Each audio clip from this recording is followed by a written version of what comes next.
Kyle Patterson had attended exactly 3 weddings in his life before today, and not one of them had been as painful as watching the woman who almost married him walk down the aisle toward someone else.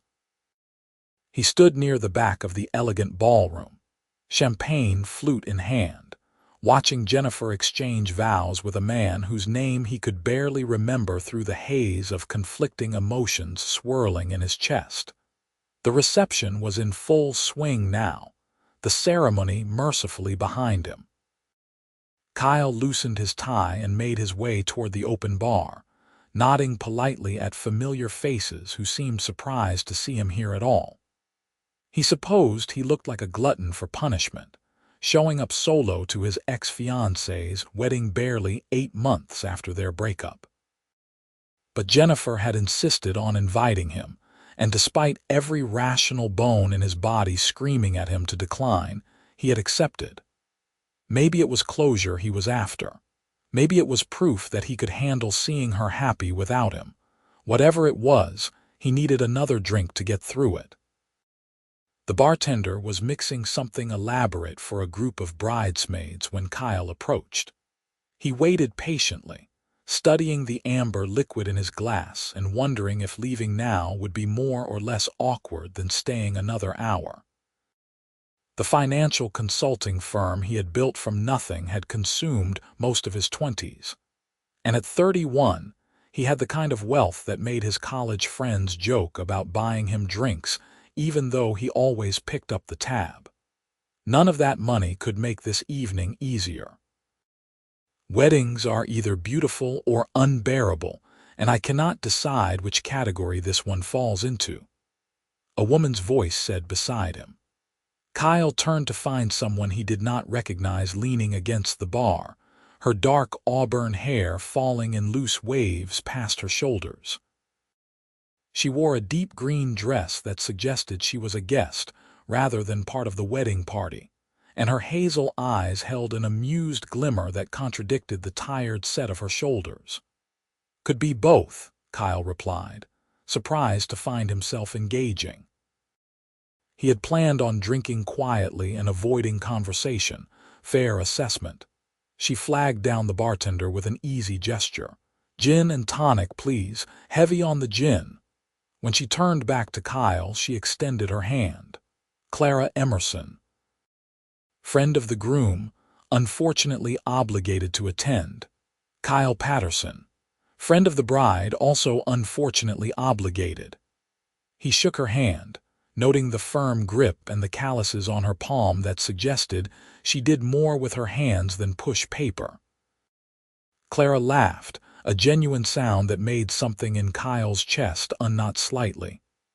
"Well, at least we are suffering together. Are you here with someone, flying solo tonight?" "Me too. My date canceled last minute, emergency root canal." She accepted her drink from the bartender and took a generous sip, which honestly might be preferable to sitting through another rendition of some love song I did not catch the name of. Kyle found himself grinning despite everything. "That bad? I teach music at a performing arts school. I have very high standards." Clara's eyes sparkled with self-deprecating humor. "Also, I am possibly a terrible person for judging the entertainment at someone's wedding. If you are terrible, then so am I. I spent most of the ceremony calculating how long until I could reasonably leave." "And what did you come up with?" "Another hour. Maybe 2 if I pace myself with the drinking." Clara raised her glass in a mock toast. "I will drink to strategic wedding attendance." They clinked glasses, and Kyle felt the first genuine smile of the evening cross his face. Clara had an ease about her that made talking feel natural rather than obligatory. When someone bumped into her from behind, sending her stumbling slightly forward, Kyle's hand went automatically to her elbow to steady her. "Sorry," she said, looking up at him. "I should have known better than to stand in the traffic zone near an open bar. Want to find somewhere less chaotic." The words were out before Kyle fully considered them. He was not sure what impulse drove the invitation, only that the prospect of continuing this conversation suddenly felt more appealing than nursing his wounds alone in a corner. Clara studied him for a moment, as if weighing the offer. Then she nodded. "Lead the way." They ended up on a stone terrace overlooking gardens strung with fairy lights. The June evening was warm, with a breeze that carried the scent of roses and freshly cut grass. A few other guests milled about, but it was significantly quieter than inside. Kyle found a spot near the balustrade, and Clara joined him, setting her drink down on the wide stone ledge. "So what brings a friend of the bride to the wedding of someone he apparently cannot wait to escape from?" Clara asked, her tone light but curious. Kyle hesitated. The truth felt too raw, too complicated for a stranger, but something about Clara's direct gaze made deflection seem dishonest. "Jennifer and I used to date. We were engaged, actually." Clara's eyebrows rose. "And you still came to her wedding." "She invited me. Said it would mean a lot to her if I was here. We ended things relatively amicably." That was not entirely true. The breakup had been messy in the way most breakups were messy when one person wanted different things than the other. Jennifer had wanted more time together, more of him, and Kyle had been consumed with growing his business. By the time he realized what he was losing, she had already moved on. "I thought I could handle it. And can you?" "Honestly, not sure yet." Kyle took another drink. "What about you? What makes you unfortunately obligated?" "Michael, the groom, is my cousin. We grew up together, and despite the fact that he has made some questionable life choices, family loyalty demanded I show up and smile." Clara paused. "That came out harsher than I meant it. I do not dislike Jennifer. I barely know her. I just think Michael rushed into this." "How long have they been together?" 7 months. "They met last November." Clara shook her head. "Maybe I am wrong. Maybe it is true love and I am just cynical." 7 months is fast, Kyle agreed. He and Jennifer had dated for 3 years before getting engaged. Look how that had turned out. My parents got engaged after 6 weeks and have been married for 38 years. So what do I know? Clara sipped her drink. "Tell me something, Kyle Patterson. What do you do when you are not attending painful weddings?" "I run a financial consulting firm. We help mid-size companies restructure their operations, manage investments, that sort of thing." He usually felt a swell of pride when describing his work, but tonight it sounded hollow. "Started it from my apartment 6 years ago.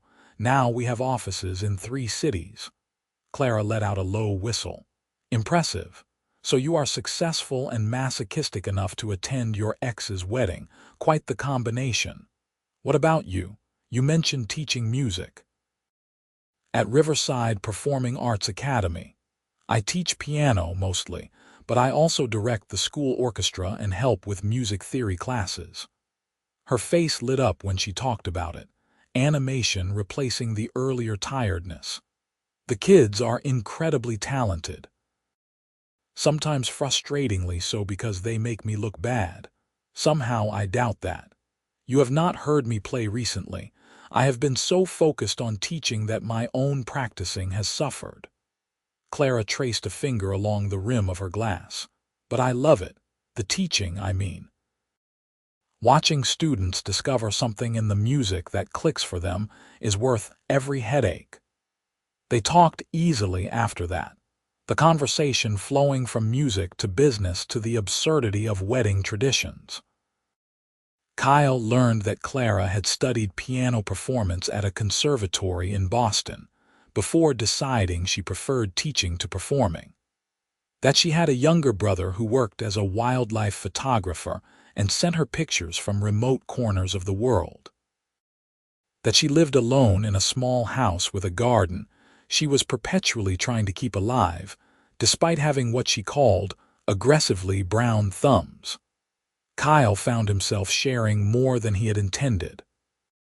About the loneliness of building something from nothing, the way success had cost him relationships and time he could not get back.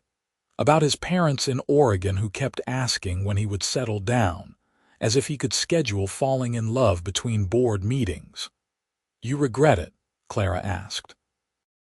Choosing the business over Jennifer, the question should have felt invasive, but Kyle considered it seriously. "I regret how it happened. I regret not being honest with myself or her about what I could give. But the business itself? No, it is the thing I built when I had nothing. It represents every risk I took, every late night and missed social event. I cannot regret it without regretting the person it made me." That is remarkably self-aware for someone drinking at his ex's wedding. "I have had 8 months to think about it." Kyle met her eyes. "What about you?" "Any regrets, professionally?" "No. Personally," Clara tilted her head back, looking at the stars beginning to emerge in the darkening sky. "I regret wasting 3 years on someone who loved my potential more than my reality. Ethan wanted me to pursue performance, to tour and record. He saw my teaching as settling. Took me too long to realize he was in love with an idea of who I could be rather than who I was. When did you break up? A year ago. Best decision I ever made, even if it hurt like hell at the time." She looked back at Kyle. "We are quite a pair, are we not? Two emotionally damaged individuals hiding from a wedding reception. I prefer to think of us as strategically avoiding crowds." Clara laughed, and Kyle realized he liked the sound of it, liked the way her nose crinkled slightly when she was amused. Liked that she did not treat him with the careful politeness most people used when they learned about his money. She seemed utterly unbothered by his success, more interested in the person behind it. Music drifted from inside, something slow and romantic.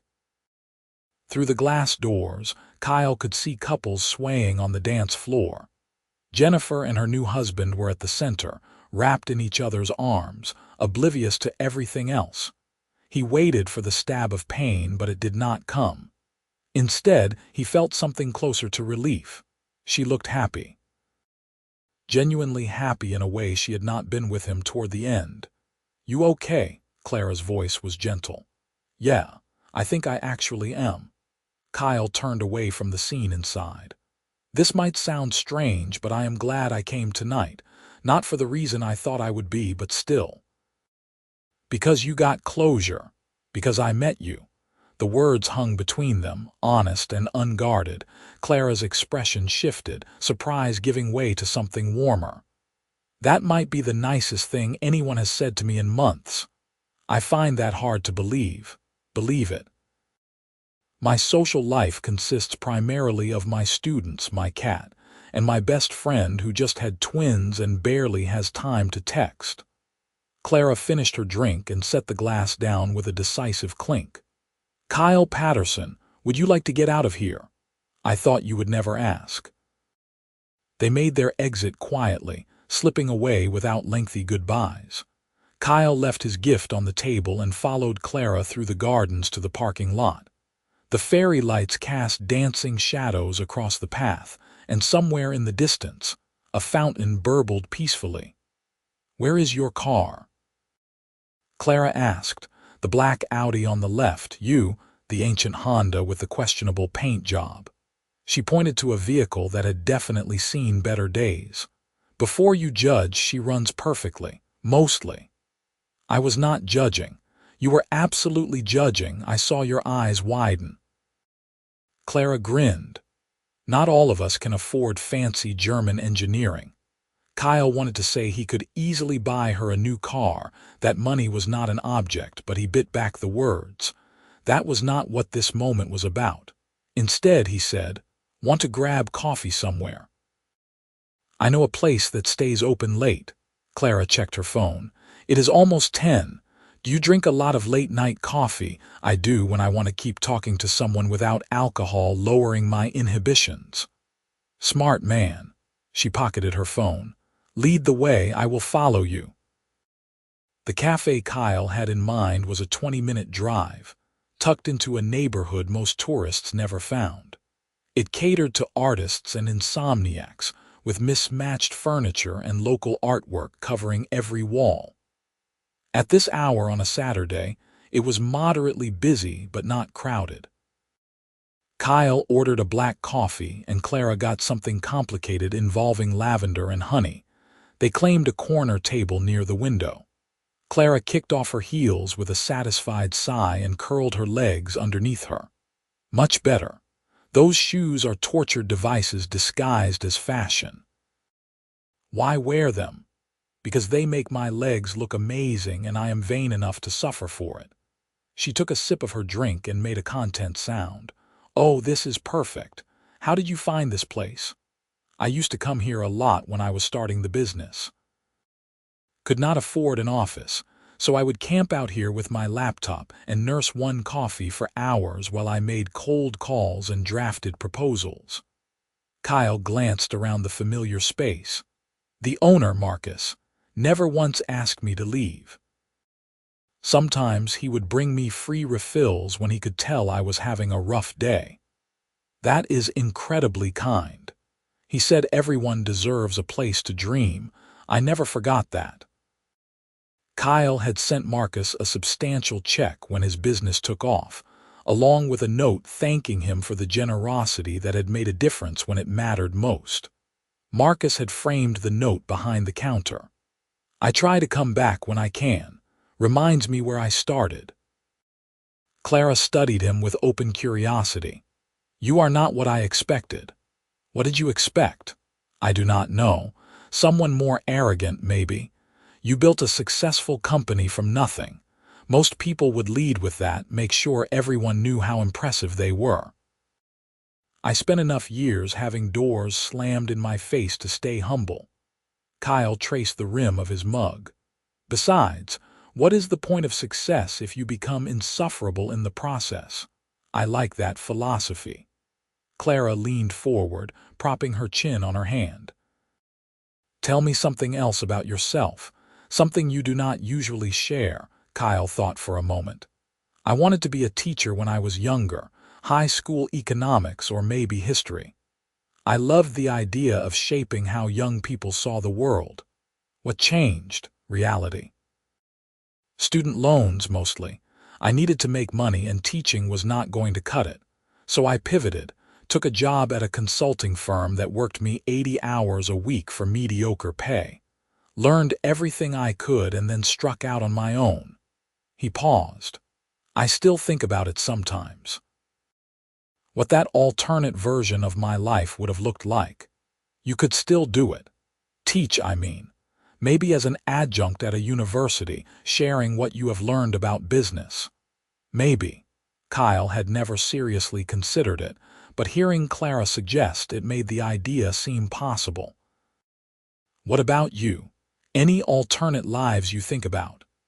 Sometimes I wonder what would have happened if I had pursued performance the way Ethan wanted, if I had really thrown myself into that world.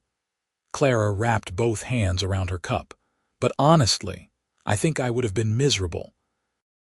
I love music, but I love it in a way that is about connection and teaching, not about being on stage. Ethan could never understand that, his loss. That is generous, considering you have known me for all of 3 hours. 3 hours and approximately 45 minutes, Kyle corrected. And in that time, you have been funnier, more honest, and more interesting than most people I have known for years. Clara's cheeks flushed slightly. You are quite the charmer, Kyle Patterson. I am really not. Ask anyone who knows me.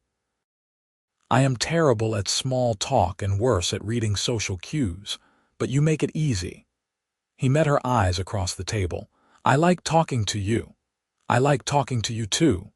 Clara's voice was softer now, the teasing edge replaced by something more sincere. This has been the best unexpected evening I have had in a very long time. They stayed at the cafe until midnight, talking about everything and nothing.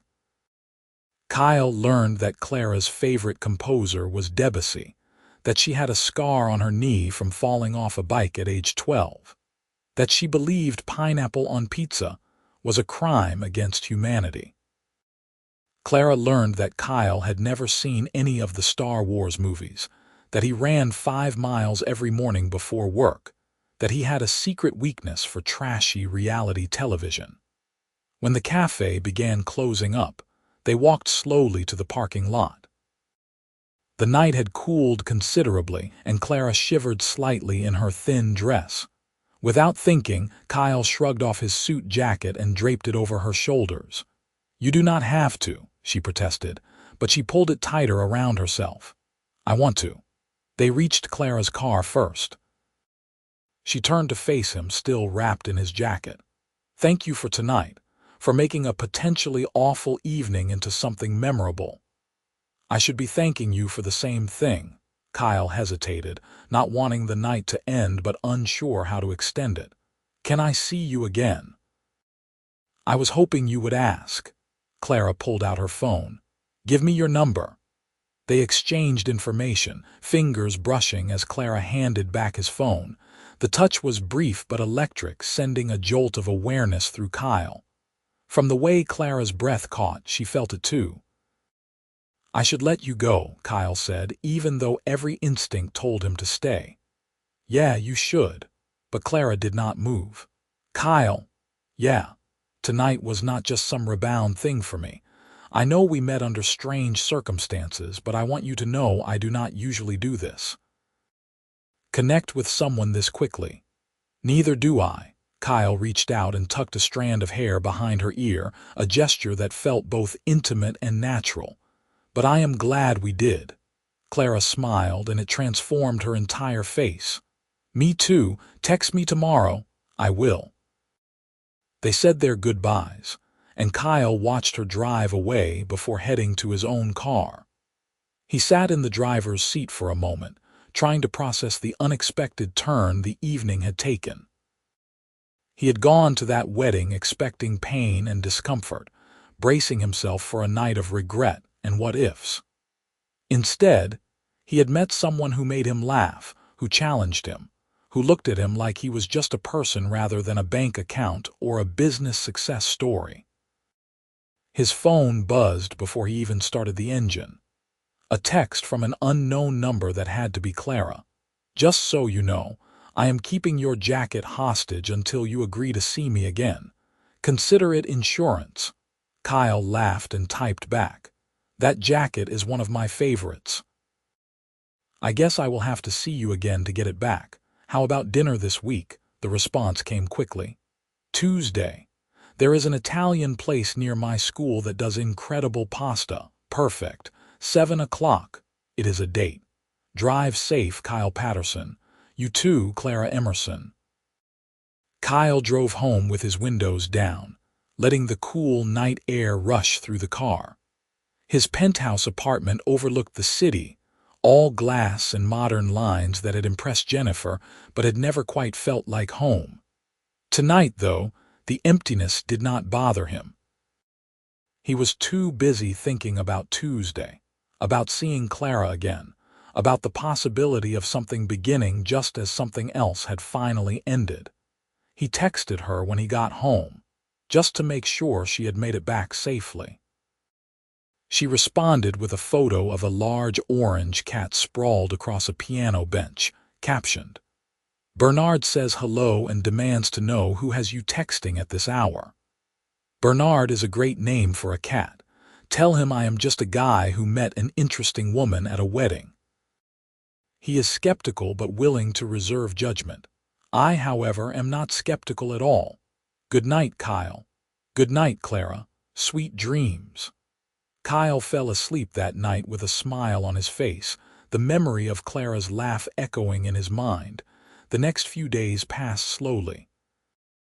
Kyle threw himself into work, but his concentration was shot. He kept checking his phone, trading texts with Clara throughout the day. She sent him photos from her classes, short videos of her students performing pieces they had been working on. Kyle found himself learning the names of kids he had never met, invested in whether 8-year-old Jasmine would nail her recital piece, or if teenage Marcus would overcome his stage fright. In return, Kyle sent Clara glimpses of his world. Photos of his office view, screenshots of particularly absurd emails, play-by-play commentary of boring meetings. She responded with music recommendations, saying she was curating a playlist to expand his cultural horizons. When he admitted he did his best thinking while running, she challenged him to send her photos of his favorite routes. By Tuesday, Kyle was counting down the hours. He left work early, went home to shower and change, and still arrived at the restaurant 15 minutes before 7. He spotted Clara through the window, already seated at a table by the side wall. She wore jeans and a soft blue sweater, her hair pulled back in a loose ponytail. She looked up as he entered, and her face lit up with a smile that made his heart skip. "You are early," she said as he approached. "So are you." "I was too excited to wait at home. Bernard was judging me for checking my appearance in every reflective surface." Clara gestured to the seat across from her. "I already ordered us some wine. Hope that is okay." "More than okay." Kyle sat down, suddenly aware of his palms sweating. He could negotiate million-dollar deals without breaking a sweat, but a simple dinner date had him nervous as a teenager. "You look beautiful. You are not so bad yourself." Clara's eyes sparkled. "How was your day?" They fell into easy conversation, the same natural rhythm they had found at the wedding. The restaurant was cozy and warm, with checkered tablecloths and candles flickering on every table. They shared a capre salad and ordered different pasta dishes specifically so they could taste each other's choices. Clara told him about a student who had written an original composition that made her cry, and Kyle talked about a new client he had landed after months of pitching. "Do you ever get tired of it?" Clara asked, twirling pasta around her fork. "The constant hustle, I mean. Building something requires so much energy." "Sometimes," Kyle admitted. "There are days I wake up and think about how much easier life would be if I had taken a normal job, collected a normal paycheck, gone home at a normal hour. But then, I remember why I started. The freedom of building something that is entirely mine, the satisfaction of solving problems no one else could solve. It is addictive. I can understand that. Teaching is its own kind of addiction. The breakthroughs, watching someone finally grasp a concept they have been struggling with. It never gets old." They lingered over dinner in no rush to finish. When the waiter brought dessert menus, Clara insisted they share tiramisu, claiming it was the best she had ever had. She was right. They took turns feeding each other bites, laughing when Kyle got cream on his nose and Clara dabbed it off with her napkin. "I have a confession," Clara said as they waited for the check. "I was nervous about tonight." "You were. I could not tell. I hide it well. But I kept thinking, what if Saturday was a fluke? What if we do not have anything to talk about when we are not united by our mutual desire to escape a wedding?" And Kyle leaned forward. "And I was being ridiculous. Talking to you feels as easy as breathing." Clara reached across the table and took his hand. "I really like you, Kyle. I really like you too." He squeezed her hand gently. "What are you doing this weekend?" "Nothing that cannot be rescheduled." "Why?" "There is a music festival about an hour outside the city. Local artists, food trucks, that kind of thing. I thought maybe you would want to go. With me." Clara's entire face brightened. "That sounds perfect. It is a date." They walked out of the restaurant hand in hand, neither wanting to let go. Kyle walked Clara to her car, the same ancient Honda from the wedding. "I should give you your jacket back," Clara said, unlocking her door. "I washed it and everything. Keep it for now. Gives me an excuse to see you again." "You do not need an excuse." Clara stepped closer, looking up at him. The streetlight cast a soft glow over her features, and Kyle thought he had never seen anyone more beautiful. "Kyle, I want to kiss you." "Is that okay?" he answered by cupping her face in his hands and leaning down, giving her time to change her mind. She did not. Their lips met softly at first, tentative and exploring. Then Clara's hands fisted in his shirt and pulled him closer, and the kiss deepened into something that stole his breath. She tasted like wine and tiramisu, and when they finally broke apart, they were both breathing hard. "Wow," Clara whispered. "Yeah, wow." Kyle rested his forehead against hers. "I have been wanting to do that since Saturday. You should have done it sooner." "Next time I will not wait so long." They kissed again, slower this time, savoring it. When they finally said goodnight, Kyle felt like he was floating. He watched her drive away, then immediately texted her. "That was the best first date I have ever had." Her response came before he had even reached his own car. First date implies there will be a second, third, fourth. "As many as you will let me take you on." "Careful, Kyle Patterson. That might be a lot of dates." "I am counting on it." The festival weekend arrived with perfect weather, sunny and warm without being oppressive. Kyle picked Clara up early Saturday morning, her enthusiasm infectious as she climbed into his car with a backpack full of snacks and sunscreen. She had made a playlist for the drive, a mix of artists Kyle had never heard of but quickly came to appreciate. The festival grounds were sprawling, with multiple stages and vendor booths selling everything from handmade jewelry to artisanal cheeses. Clara grabbed Kyle's hand and pulled him toward the main stage, where a folk band was setting up. They found a spot on the grass and settled in, Clara leaning back against Kyle's chest as he wrapped his arms around her. "This is nice," she murmured. "Thank you for thinking of it. I wanted to do something you would enjoy. You have been introducing me to all this music. Figured I should experience it properly." They spent the day wandering from stage to stage, discovering new artists and debating which performances they liked best. Kyle bought Clara a flower crown from a vendor, insisting it suited her even as she laughed at the whimsy of it. She wore it for the rest of the day, and Kyle took approximately 100 photos of her dancing to a reggae band, her head thrown back in joy. As the sun began to set, they found themselves at the smallest stage where a solo pianist was performing. Clara went still, listening intently. The music was hauntingly beautiful, a modern composition that felt both melancholy and hopeful. "That is stunning," Kyle whispered. "She is incredible," Clara agreed. "The way she plays, the emotion she brings to every note, that is what I try to teach my students." Music is not just technical proficiency. It is about feeling. When the set ended, Clara surprised Kyle by approaching the performer and striking up a conversation. They talked animatedly about technique and interpretation, the kind of deep musical discussion that went over Kyle's head. But he loved watching Clara in her element, passionate and engaged. The pianist, a woman named Rachel, asked Clara if she taught, and when Clara explained about her school, Rachel asked for her card. "You made a connection," Kyle said as they walked away. "Maybe." Rachel mentioned she has been looking for a piano instructor for her niece. Said she wants someone who prioritizes artistry over competition. Clara grinned. "That is my teaching philosophy in a nutshell."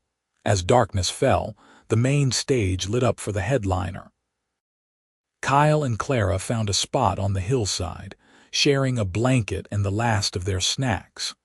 The music washed over them, and Kyle found himself more focused on the woman beside him than the performance. Clara swayed to the rhythm, her eyes closed, completely immersed. He wanted to memorize this moment, the way she looked with stars beginning to peek through the darkening sky and the flower crown slightly askew in her hair. "You are staring," Clara said without opening her eyes. "Guilty."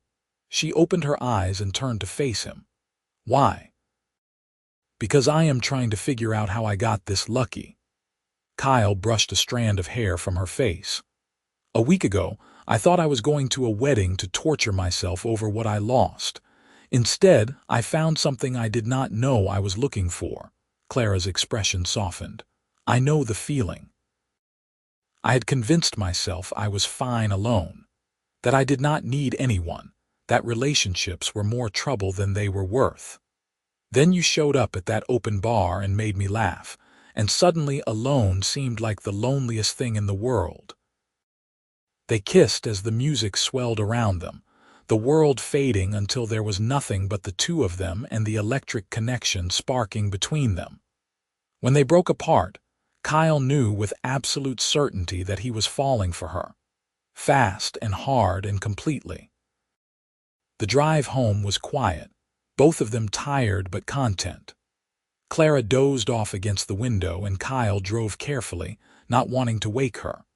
When they reached her house, a small bungalow with an overgrown garden just as she had described, Clara stirred and blinked sleepily.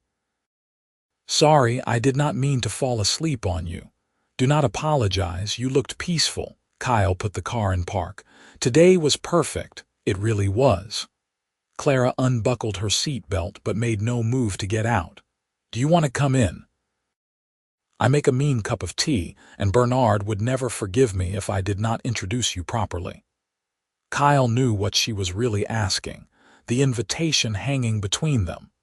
He wanted nothing more than to say yes, to follow her inside and see where the night led, but something made him hesitate. Not doubt, but the opposite. A certainty that this was important, that Clara was important, and he did not want to rush it. I want to, he said carefully, but I think I should probably head home tonight. Clara looked surprised, then understanding. You are being a gentleman. I am being someone who does not want to mess this up by moving too fast. I like you too much to be careless with this. She leaned over and kissed him softly.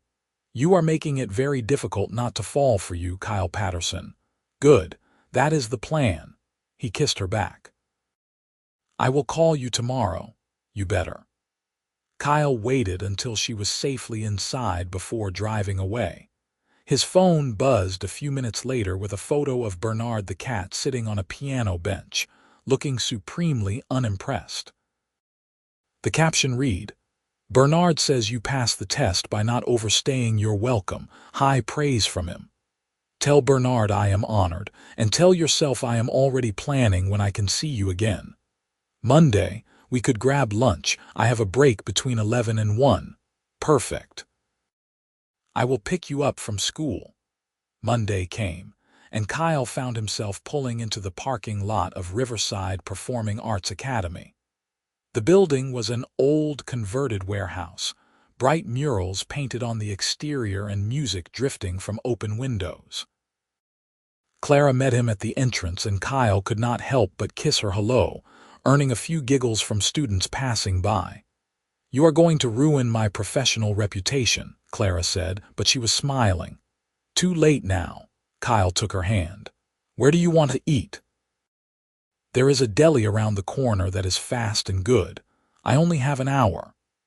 The deli was crowded with the lunch rush, but they managed to snag a small table by the window. Clara ordered a sandwich piled high with vegetables, and Kyle got the same, figuring she knew the menu better than he did. How has your morning been? Kyle asked. Chaotic. One of my students forgot his sheet music. Another one had a meltdown over a recital piece, and Bernard knocked over my coffee before I left the house. Clara took a bite of her sandwich. But seeing you makes up for all of it.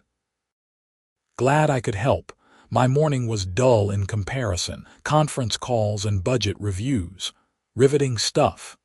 Absolutely thrilling. Kyle grinned. How is Rachel's niece? Did she reach out? She did actually. They are coming in for a trial lesson this Thursday. I am excited. Rachel sent me a video of her niece playing, and she has real potential. They talked easily through lunch, reluctant to part when Clara's break ended. Kyle walked her back to the school, stealing one more kiss before she had to go. As he watched her disappear into the building, a student heading out stopped and gave him a knowing look. You must be Kyle, the teenage girl said. Miss Emerson talks about you constantly. Does she now? Oh yeah, You are all she has been talking about for days. She is usually focused on music, but lately it has been Kyle this and Kyle that. The girl grinned. I am Sophia, by the way. I take piano with her. Nice to meet you, Sophia. Kyle felt a warmth spread through his chest at the thought of Clara talking about him. Is she a good teacher? The best. She actually cares, you know, not just about whether we can play the notes, but about how we connect to the music. Sophia adjusted her backpack. You seem nice. Do not hurt her, okay? She deserves someone great. I will do my best, Kyle promised, touched by the fierce protectiveness this student had for her teacher. That evening, Kyle called Clara instead of texting. I met one of your students today. Sophia, Clara groaned. Oh no, what did she say? That you talk about me constantly? That I better not hurt you, Kyle chuckled. Should I be flattered or intimidated? Both. Sophia has appointed herself as my guardian. She grilled her older brother for a full hour when he asked me out last year. Wait, you dated one of your students' brothers? One dinner that was excruciatingly awkward, then we mutually agreed to never speak of it again. Clara laughed. Dating in a small community is complicated. Everyone knows everyone. Well, Sophia seemed to approve of me, or at least she gave me a stern warning instead of outright threatening me. That is high praise coming from her. They talked for over an hour about nothing and everything. Kyle found himself settling into the routine of daily calls and texts, of planning when they could see each other next. A week turned into 2, then a month. They fell into a pattern of dinners and weekend adventures, of stolen lunch breaks and late-night phone calls. Clara met Kyle's best friend Marcus, who pulled Kyle aside and told him not to screw this up. Kyle met Clara's brother Daniel via video chat, the wildlife photographer calling from somewhere in Tanzania to interrogate Kyle about his intentions. Your family takes the protection thing seriously, Kyle remarked after the call ended. We are close. Daniel and I only have each other since our parents retired to Florida. Clara curled up against Kyle on her couch, Bernard purring loudly from his spot on the armrest. He is a good judge of character. If he did not like you, he would have found a way to derail this. And does he like me? He texted me after we hung up and said, and I quote, he seems solid. Marry that one, Clara laughed, which is very dramatic considering we have been dating for a month. Kyle's heart stuttered at the word marry, but he tried to keep his voice light. Too soon for that kind of talk. Way too soon. But for the record, I like where this is heading. Clara tilted her face up to kiss him. You make me happy, Kyle, really happy. You make me happy too, happier than I have been in a long time. As summer progressed, Kyle realized he was reorganizing his entire life around Clara. He left work earlier, delegated more responsibilities to his team, turned down evening meetings that would interfere with their time together. His business partners noticed the change and teased him mercilessly, but Kyle did not care. For the first time in years, his company was not the only thing that mattered. Clara mattered. What they were building together mattered. Clara, in turn, started bringing Kyle more fully into her world. She invited him to student recitals, where he sat in the audience and applauded performances he was learning to appreciate. She taught him basic piano, laughing as his large hands fumbled over the keys. They spent a rainy Sunday afternoon with Clara playing and Kyle listening, her fingers dancing over the keys in her small living room while rain drummed against the windows. You are incredible, Kyle said when she finished a particularly complex piece. Why did you ever think you were not good enough to perform professionally? Clara's hands stilled on the keys. Because I was not. I was good, but I was not great. Not in the way you need to be to make a career out of performance. And more than that, I did not want it badly enough. I loved music, but I did not love the pressure, the competition, the constant judgment. But you love teaching. I love teaching, she agreed. I love watching students find their passion, helping them overcome their fears. That fulfillment is worth more to me than any solo career could have been.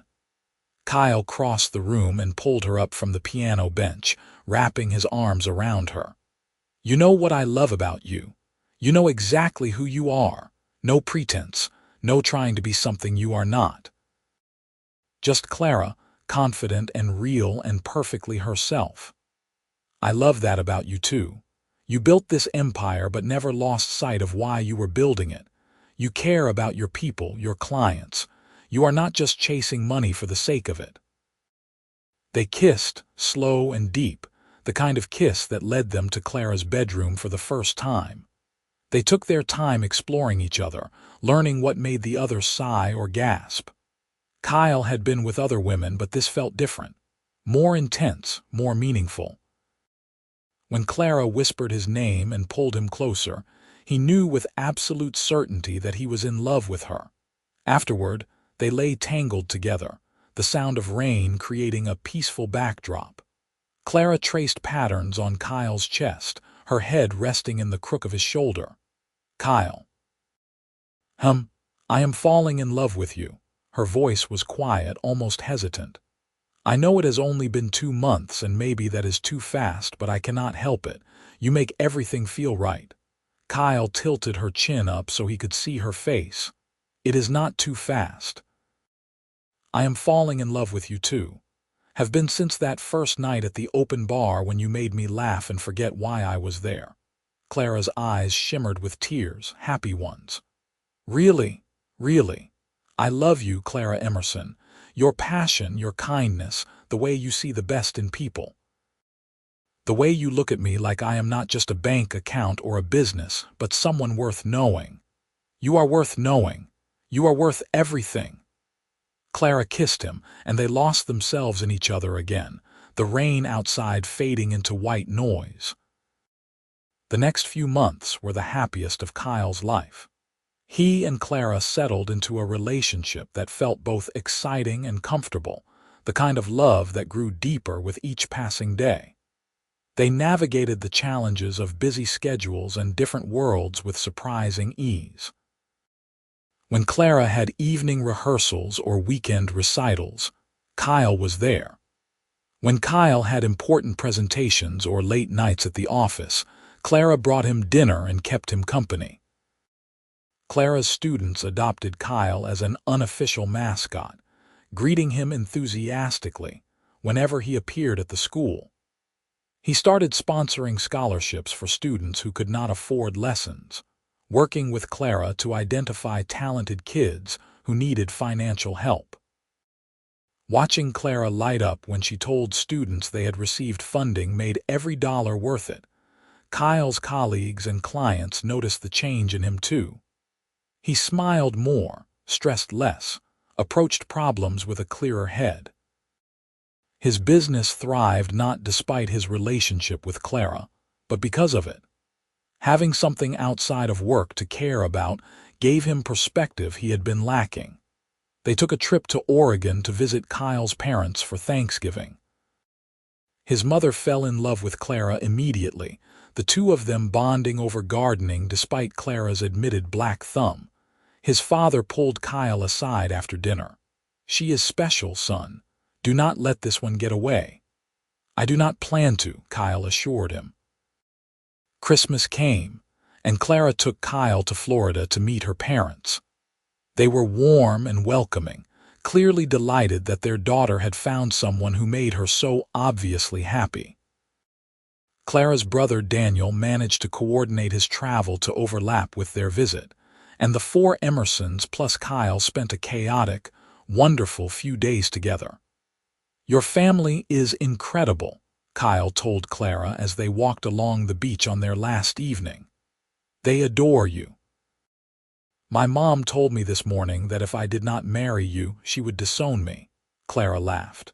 "Which is extreme, but the sentiment is there." Kyle stopped walking and turned to face her. The sun was setting over the ocean, painting the sky in shades of orange and pink. "What if I told you I have been thinking about that? About marrying you. Clara's eyes widened. Have you? Every day. I know we have only been together for 7 months, but I cannot imagine my life without you now. You have become the best part of every day, the person I want to share everything with. Kyle Patterson, are you proposing to me on a beach in Florida? Not yet. I do not have a ring and I want to do this properly. Kyle cupped her face in his hands. But I am telling you that I am going to. That I want forever with you if you will have me. Clara was crying now, tears streaming down her face. Yes. Yes, I will have you. Forever sounds perfect. They kissed as the sun dipped below the horizon, the waves crashing at their feet. Kyle had never felt more certain of anything in his life. This was right. Clara was right. They were right together. The official proposal came a month later. Kyle had planned it carefully, coordinating with Marcus to reserve the cafe where they had gone on their first sort of date. He arranged for it to be closed for the evening, filling it with candles and flowers. He asked Clara to meet him there, claiming he needed her opinion on something work-related. She arrived looking confused, her confusion deepening when she saw the transformed space. Kyle, what is all this? This is where I started falling for you, where we sat and talked for hours and I realized I never wanted the conversation to end. Kyle took her hands. You have changed my life, Clara, made it fuller, richer, more meaningful. You have shown me what it means to build something that is not just successful but joyful, a life that is not just productive but happy. He dropped to one knee, pulling out the ring he had spent weeks choosing. A simple diamond on a platinum band, elegant and timeless like Clara herself. I love you more than I thought it was possible to love someone. Will you marry me? Clara was sobbing, nodding frantically. Yes. Yes, of course, yes. Kyle slipped the ring on her finger and stood, pulling her into his arms. She was laughing and crying at the same time, and Kyle felt his own eyes sting with happy tears. Marcus appeared from the back with champagne, congratulating them both with a knowing grin.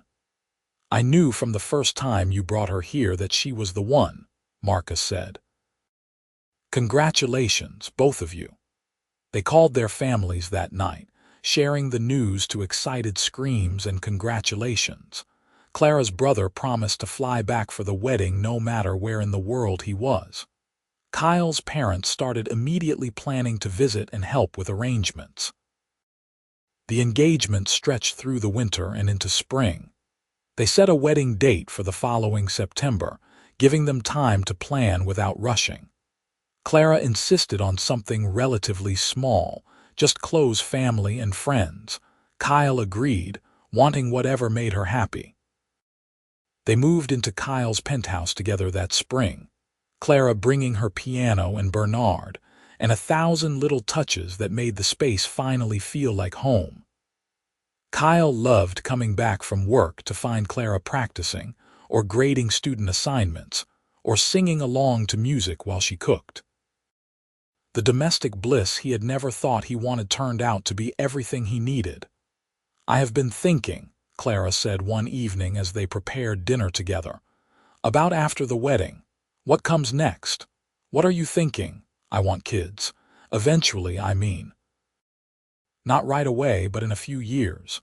Is that something you want? She looked nervous, as if his answer might change things.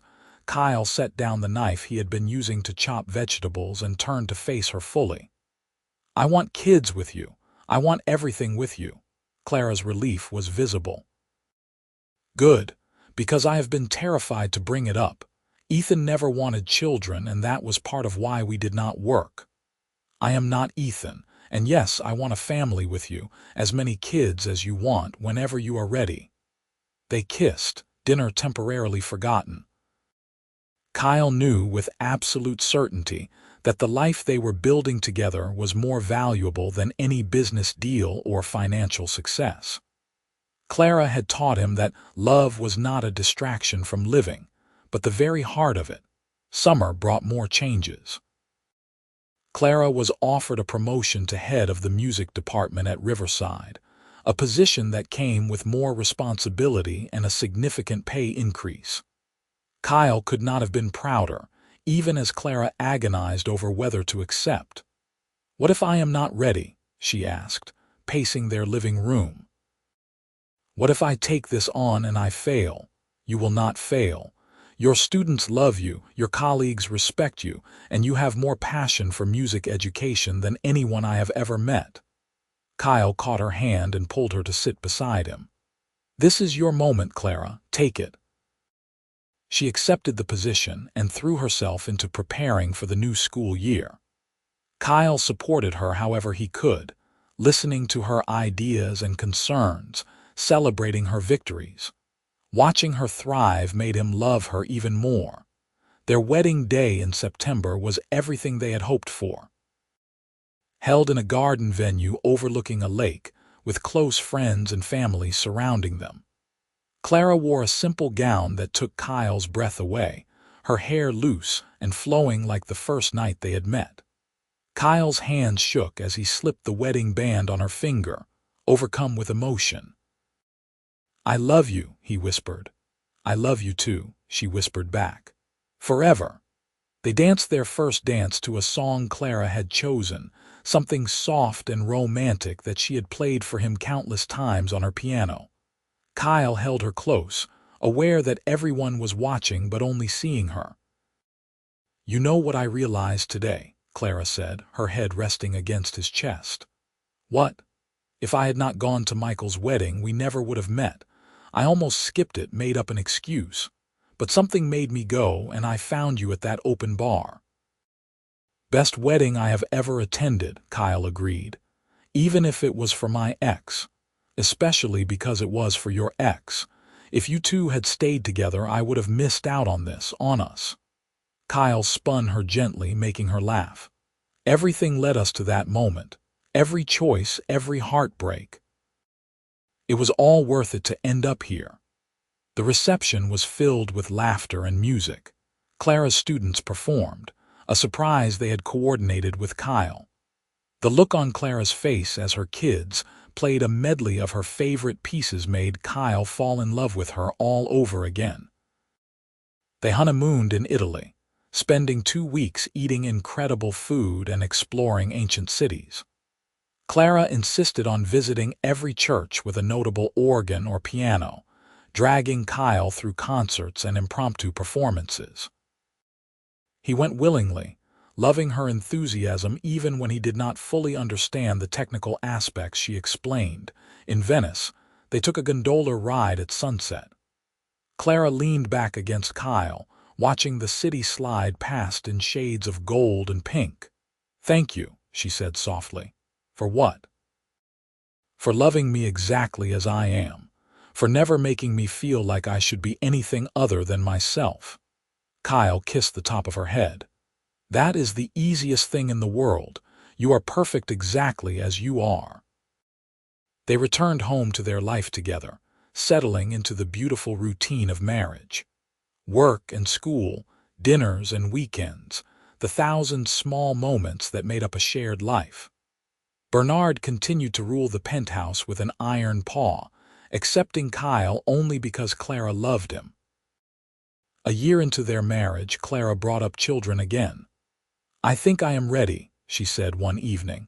"To start trying, I mean, if you still want to." "I absolutely want to," Kyle assured her. It took several months, but eventually Clara got a positive pregnancy test.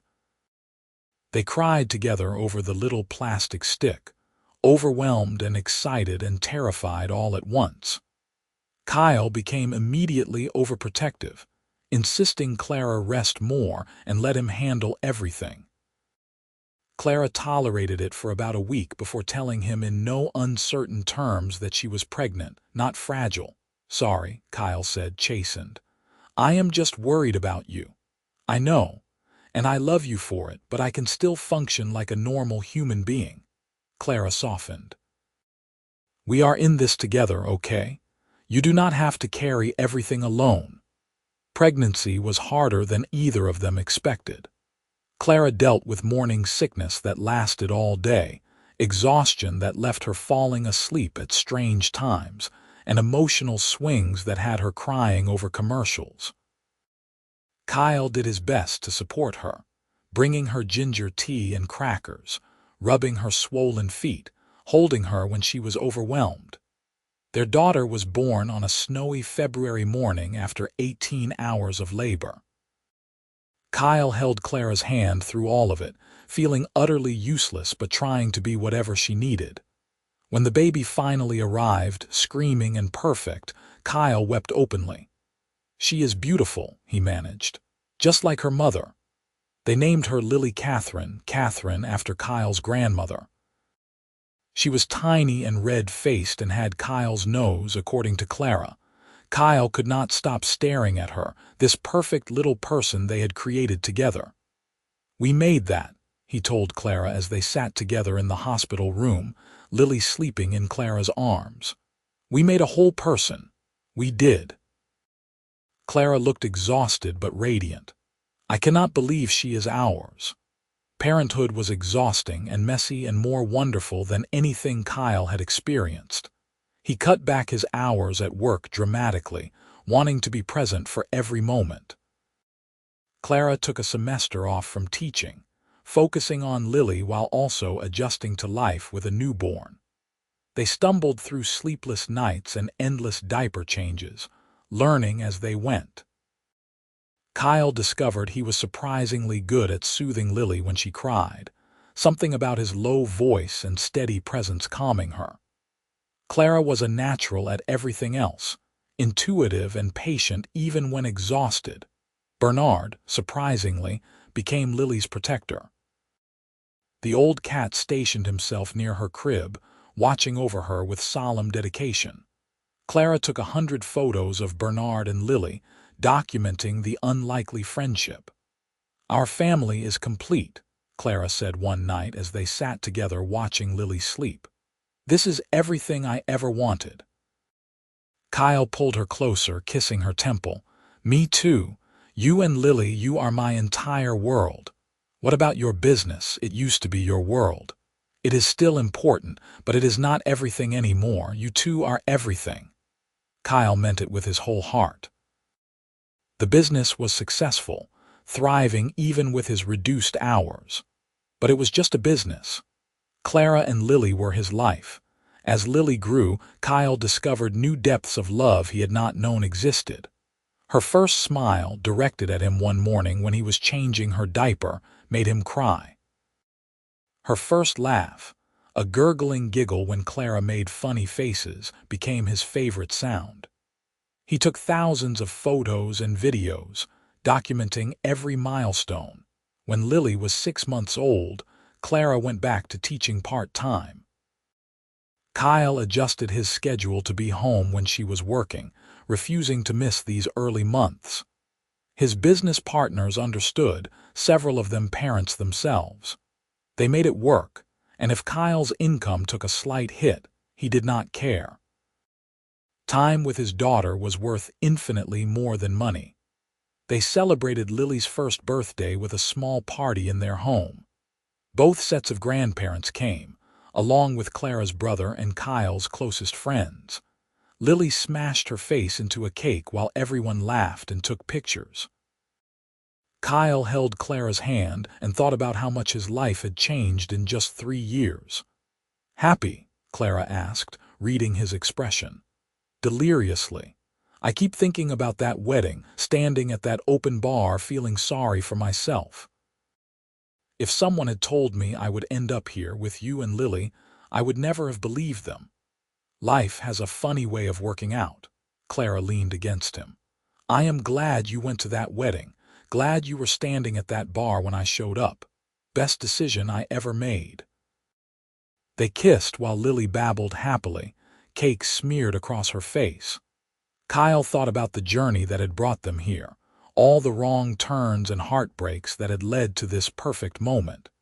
He had built a successful business, achieved financial security beyond his wildest dreams. But none of that compared to this. to the woman he loved and the daughter they had created, to the family they were building together. Life was not perfect. They still had hard days, arguments about mundane things, struggles with balancing work and family. But they faced it together, partners in every sense of the word. Clara pushed Kyle to be better, to stay connected to what mattered. Kyle supported Clara's dreams, celebrating her successes and holding her through disappointments. When Lily was 2, they started talking about having another baby. Clara wanted Lily to have a sibling, someone to grow up with. Kyle agreed, though he secretly worried about dividing his attention between 2 children. But when their son arrived a year later, healthy and screaming, Kyle fell instantly in love all over again. They named him Owen, and he was different from Lily in every way. Where she had been a calm baby, Owen was colicky and fussy. Where Lily had been easy-going, Owen demanded constant attention. Kyle and Clara tag-teamed through the exhausting early months, supporting each other when one was at their breaking point. "We are outnumbered now," Clara joked one particularly chaotic morning when both kids were crying. "This was your idea, remember?" "Best idea I ever had," Kyle said, somehow managing to hold Owen while helping Lily with her breakfast. "Even when it is completely insane." Life became a beautiful chaos of children and work and stolen moments alone.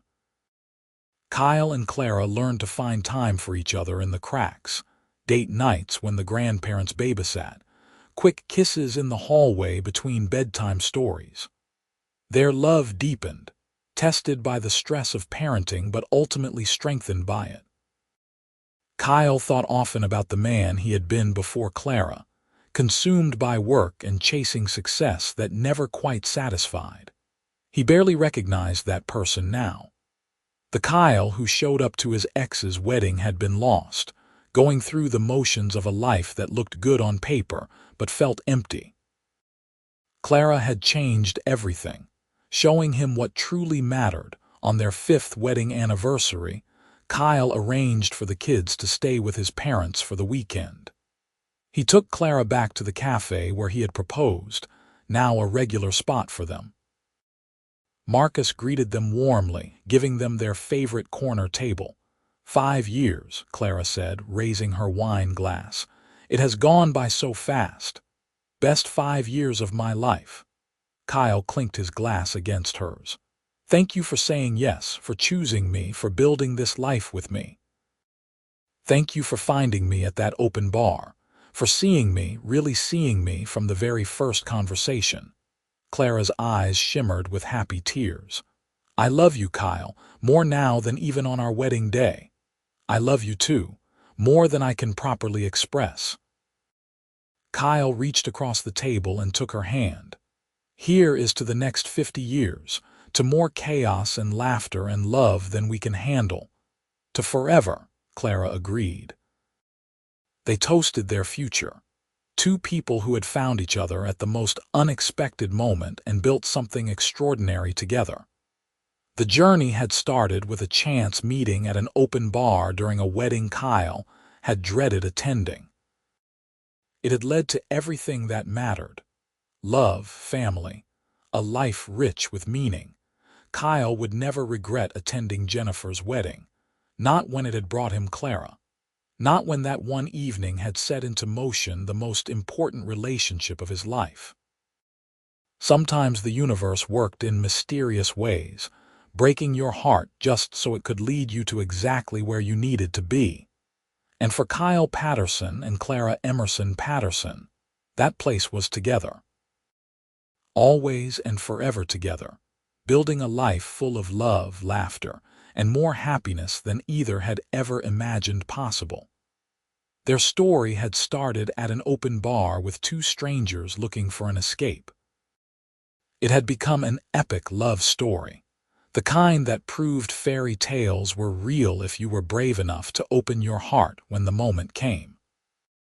Years later, when Lily asked how her parents had met, Clara would tell her about a wedding where neither of them wanted to be, about finding her father at an open bar looking lost and handsome in his suit. She would explain how sometimes the worst days led to the best outcomes, how love often showed up when you least expected it. And Kyle would add that from the moment he heard her voice beside him at that bar, making a joke about gin and weddings, he had known his life was about to change.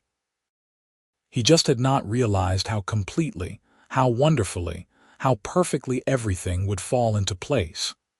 But it had, and he was grateful every single day for the chance encounter that had brought him his greatest love, his truest partner, his Clara.